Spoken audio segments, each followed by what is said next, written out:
Hello, ഇന്ന് ചെമ്മീൻ ബിരിയാണിയാണേ. അതിന് basmati rice 2 മണിക്കൂർ മുന്നേ വെള്ളത്തിലിട്ട് വെച്ചാണ്.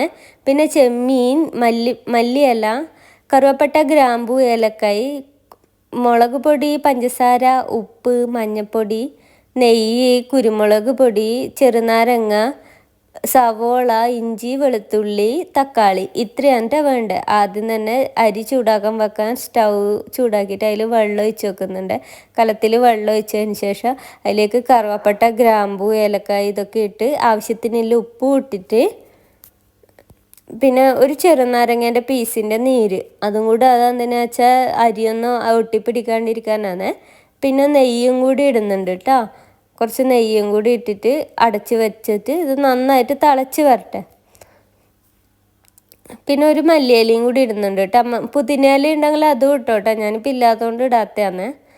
പിന്നെ നമ്മളൊരു പാത്രത്തിൽ പഞ്ചസാര ഇട്ട് വെച്ചിട്ട് അതിലേക്ക് കുറച്ച് നേരിങ്ങനെ അരിഞ്ഞ സവോള ഇട്ടിട്ട് നന്നായിട്ട് മിക്സ് ചെയ്തെടുക്കണം കേട്ടോ. കൈനെക്കൊണ്ട് തന്നെ പ്രസ് ചെയ്ത് മിക്സ് ചെയ്യണേ. ഇതെന്തിനാ വെച്ചാൽ വറുത്തെടുക്കാൻ വേണ്ടിയിട്ടാണ് ബിരിയാണിയിലേക്ക്. ഇത് മിക്സ് ചെയ്ത് വെച്ചിട്ടുണ്ട്. അതിന് ശേഷം ഇതിലേക്ക് നമ്മൾ വെള്ളം തിളച്ചതിന് ശേഷം അരി ഇടുന്നുണ്ട്.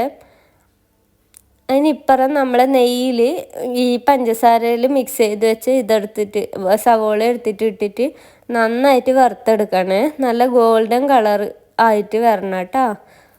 നന്നായിട്ട് ഈ ഒരു കളറാകുമ്പോൾ അത് വാങ്ങി വെക്കുക. അതിന് ശേഷം അതേപോലെ നെയ്യിൽ തന്നെ നമ്മളെ മല്ലിയിലയും കൂടി ഒന്ന് വറുത്തെടുക്കണേ. അണ്ടിപ്പരിപ്പ്, മുന്തിരിങ്ങ എല്ലാം ഉണ്ടെങ്കിൽ അതും വറുത്തെടുക്കുക കേട്ടോ.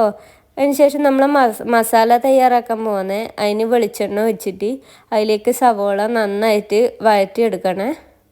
വഴണ്ടതിന് ശേഷം നമ്മൾ ഇഞ്ചി വെളുത്തുള്ളി പേസ്റ്റ് ഉണ്ടല്ലോ അതും കൂടി ഇട്ടിട്ട് നന്നായിട്ട് വഴറ്റിയെടുക്കണേ.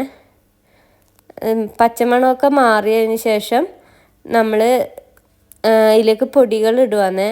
മുളക് പൊടി, മഞ്ഞൾപ്പൊടി, പിന്നെ കുരുമുളക് പൊടി, ഇതൊക്കെ ഇട്ട് നന്നായിട്ട് പച്ചമണം മാറട്ടെ, അതുവരെ വഴറ്റിയെടുക്കണേ.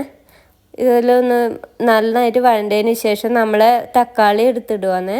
തക്കാളി ഇട്ടതിന് ശേഷം നന്നായിട്ട് മിക്സ് ചെയ്തെടുക്കണേ. നന്നായിട്ട് മിക്സ് ചെയ്തെടുക്കണം കേട്ടോ.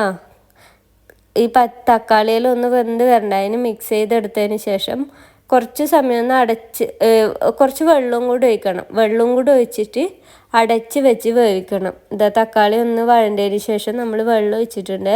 ഇതൊന്ന് മിക്സ് ചെയ്തിട്ട് അടച്ച് വെച്ച് വേവിക്കുക. അടച്ച് വെച്ച് വേവിക്കണം കേട്ടോ. തക്കാളിയെല്ലാം അത് കറക്റ്റായിട്ട് വെന്ത് വരുന്നുണ്ട്. ഇനി ഇതിലേക്ക് എന്താ ചെയ്യേണ്ടത്, ആവശ്യത്തിനുള്ള ഉപ്പും കൂടി ഇടുക. ഈ മസാലക്ക് ആവശ്യമായി ഉപ്പിടണം കേട്ടോ. എന്നിട്ട് നന്നായിട്ട് മിക്സ് ചെയ്തതിന് ശേഷം നമ്മൾ കഴുകി വൃത്തിയാക്കി വെച്ച ചെമ്മീൻ ഉണ്ടല്ലോ അതും കൂടി ഇടുന്നുണ്ട്. ചെമ്മീൻ ബിരിയാണിക്ക് ആവശ്യമായി ചെമ്മീനും ഇട്ടിട്ടുണ്ട്. എന്നിട്ട് ഈ മസാലയിൽ കിടന്നത് വേവട്ടെ, അടച്ച് വെച്ചിട്ടുണ്ട്. ഇന്ന് കണ്ട നന്നായിട്ട് ആവുന്ന കണ്ട തിളച്ച് വരുന്നുണ്ട്. ഒന്നുകൂടി ഒന്ന് കുറുക്കിയെടുത്ത് കണ്ട ഇതുപോലെ ഉണ്ടാവും നമ്മളെ മസാല. കറക്റ്റായിട്ട് ആയിട്ടുണ്ട് കേട്ടോ. അതിന് നമ്മൾ സ്റ്റൗ ഓഫ് ചെയ്ത് വെച്ചോ. ഓഫ് ചെയ്തിട്ട് നമുക്ക് എന്ത് ചെയ്യാം, ഇത് കറക്റ്റായിട്ട് ആയിട്ടുണ്ട്. നെയ്യ് ഒരു പാനിൽ നെയ്യ് ഒഴിച്ച് വെച്ചിട്ടുണ്ട്. ഇതെന്തിനാ വെച്ചാൽ നമ്മൾ ദമ്മിടാൻ പോവാന്ന് കേട്ടോ. ആദ്യം നെയ്യ് ഒഴിച്ചിട്ടുണ്ട്. എന്നിട്ട് അതിലേക്ക് നമ്മൾ റൈസ് ഇടുവാന്ന്.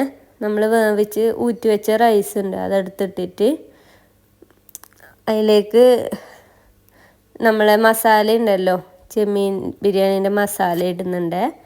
കറക്റ്റായിട്ടായിട്ടുണ്ട് കേട്ടോ. അതിന് അതിൻ്റെ മേലേക്ക് എന്തിടും, പിന്നെ റൈസ് ഇട്ട് ദമ്മിടുവാന്ന്. ഇങ്ങനെ ലെയർ എത്ര ലെയർ ആക്കുന്നോ അത്രയും നല്ലതാട്ടോ. എന്നിട്ട് അതിൻ്റെ മേലേക്ക് കൂടി നമ്മൾ സവോളയൊക്കെ ഇല്ലേ പഞ്ചസാരയിൽ വറുത്ത് വെച്ച നെയ്യിൽ അതൊക്കെ ഇട്ടിട്ട് ഗാർണിഷ് ചെയ്യാന്ന്. എന്നിട്ട് കുറച്ച് മല്ലിയിലയും കൂടി ഇടുന്നുണ്ട് കേട്ടോ. മല്ലി, പുതിന, കശുവണ്ടി അതൊക്കെ ഇട്ടാൽ നല്ല കേട്ടോ, നല്ല ടേസ്റ്റാണ്. ഇതിപ്പം ഞാൻ സിമ്പിളായതാക്കാം. എന്നിട്ട് അതിൻ്റെ മേലെ കൂടി ഒരു ചെറുനാരങ്ങ നീരും കുറച്ച് നെയ്യും കൂടി ഇട്ടിട്ട് അടച്ച് വെച്ചിട്ട് ഒരു പാൻ ചൂടാക്കിയിട്ട് അതിൻ്റെ മേലെ വേണം ഇത് വെക്കാൻ, ഇനി ഈ പാത്രം വെക്കാൻ വേണ്ടിയിട്ട് കേട്ടോ. ഇങ്ങനെ വേണം വെക്കാൻ. ഇത് കറക്റ്റായിട്ട് ചൂടാക്കി കുറേ സമയം ഒന്ന് ചൂടാക്കിയതിന് ശേഷം തുറന്നിട്ട് ഇങ്ങനെ മിക്സ് ചെയ്തെടുക്കുക. അത് നിങ്ങളിഷ്ടം പോലെ മിക്സ് ചെയ്യുന്നില്ലെങ്കിലും എങ്ങനെയായാലും.